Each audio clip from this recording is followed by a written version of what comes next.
Nessa videoaula a gente vai aprender então como estruturar um blog post.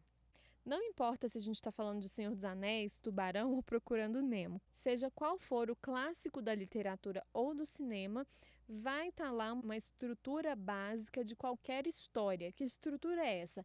Apresentação, conflito e resolução. Essa estrutura é usada pelos grandes escritores, redatores, jornalistas há séculos, mas ela também é adotada pelos redatores que escrevem para a web.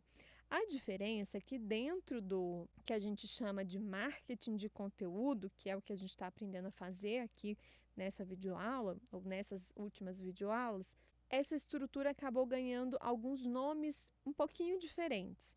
São eles: introdução, desenvolvimento e intertítulo e conclusão e CTA. Essa é uma trinca básica de qualquer post para um blog da internet. É chamada de a Santíssima Trindade dos redatores digitais.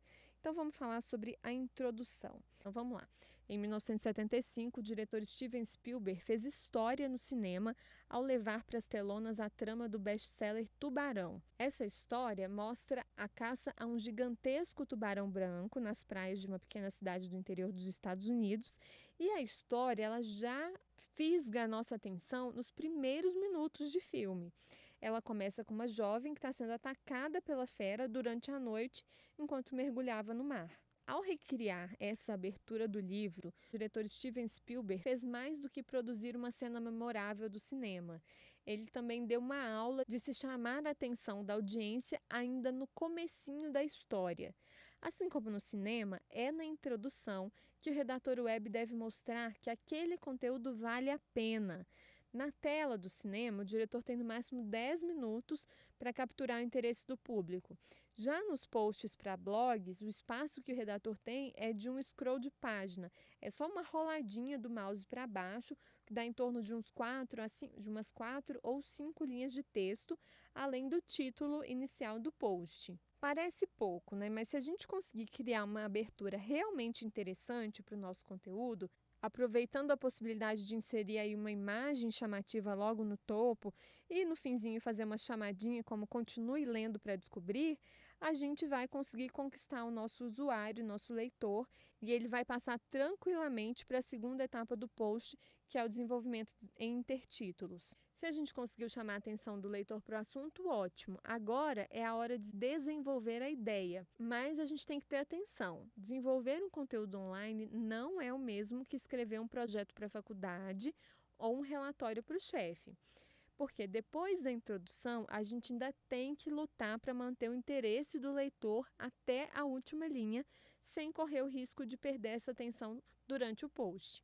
Como que a gente faz isso? Uma das maneiras de conseguir convencer o internauta a continuar lendo parágrafo por parágrafo é esquecer aqueles blocos gigantescos de texto que dão a impressão de que a gente vai demorar a tarde inteira para ler o post e, ao invés disso, dividir as ideias em partes separadas por intertítulos.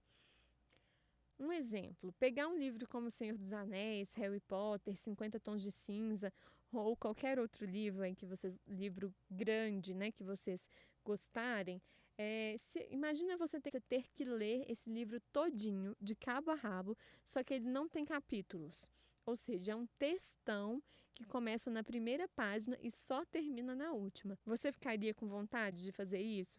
Pois é, o leitor também não. Então, para chamar a atenção do leitor e convencê-lo a continuar ali na sua página, nada melhor do que dar títulos a esses capítulos e fazer uma mini promessa. Mas a gente tem que ter atenção para não sair colocando intertítulos aleatórios. Para que o desenvolvimento do texto faça sentido, os intertítulos também precisam ter uma lógica, conduzindo o leitor pelo seu raciocínio e fazendo referência à promessa que você fez no título. Por exemplo, se o título do artigo for uma lista de 5 docinhos brasileiros que você precisa provar, cada intertítulo vai ser um doce. Por exemplo, brigadeiro vai ser um intertítulo, beijinho vai ser outro, cajuzinho vai ser outro. Outro exemplo, se for 10 passos para produzir um artigo perfeito, cada intertítulo deve representar um desses 10 passos. Aí, desse jeito, conduzindo o leitor por intertítulos que sejam pensados, e que sejam coerentes e que tenham a ver com o título principal do texto, você vai conduzir o leitor até a conclusão e ao CTA.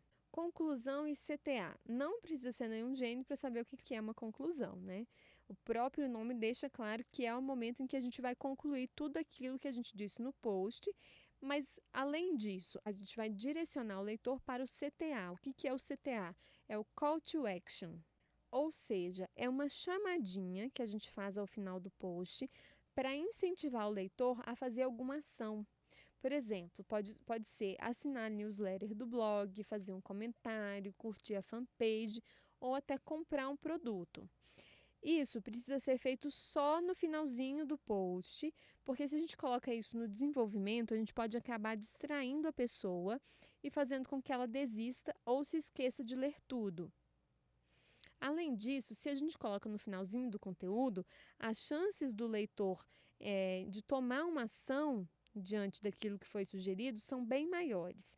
Então, para a gente escrever um bom CTA, não tem muito segredo. É só usar um verbo no imperativo, ou seja, clique, aproveite, conheça, comente, ou, para ser mais sutil, deixar uma recomendação.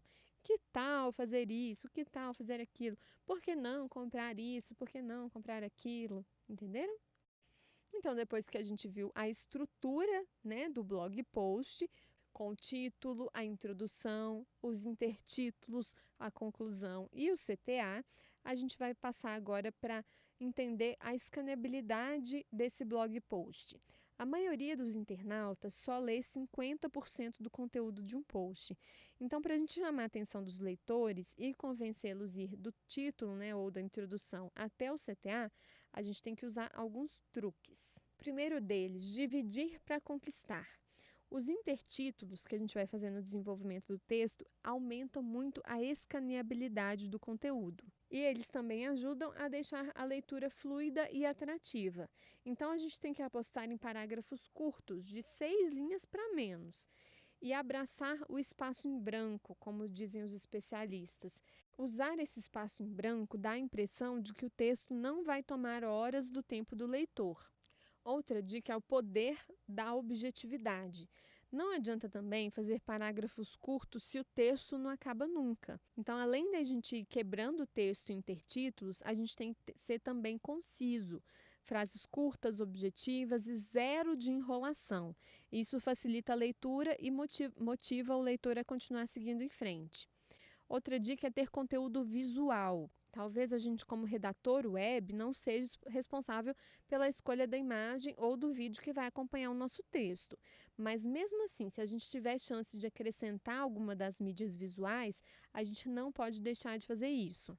A mesma pesquisa que indicou que a maioria das pessoas lê só 50% de um post, também mostrou que quase todo mundo se dá o trabalho de pelo menos rolar até o final do artigo quando vê as imagens, GIFs e vídeos que tem ali. Outra dica para aumentar a escaneabilidade é usar a formatação a nosso favor. Dividir o texto em parágrafos e frases mais curtas ajuda, mas isso não quer dizer que a gente deve fazer uma formatação louca, por exemplo, uma frase por parágrafo, palavras aleatórias escritas em negrito, fonte Comic Sans e trechos em cores diferentes para chamar atenção, nada disso. Isso vai deixar o seu conteúdo menos atraente, vai parecer que a formatação é de um blog completamente amador. Então, a gente tem que procurar padronizar a formatação dos nossos posts, usando fontes e destaques discretos e, pelo menos no que diz respeito ao texto, tentar passar um pouquinho mais de seriedade. Afinal, a gente não quer que o leitor fique distraído com a aparência do texto e não conseguir nem concentrar na leitura, né? Então, essas foram as informações, né, de como estruturar um blog post e aumentar a escaneabilidade do nosso texto. Elas também foram retiradas do site Rock Content e lá tem mais informações sobre redação online ou redação para meios virtuais.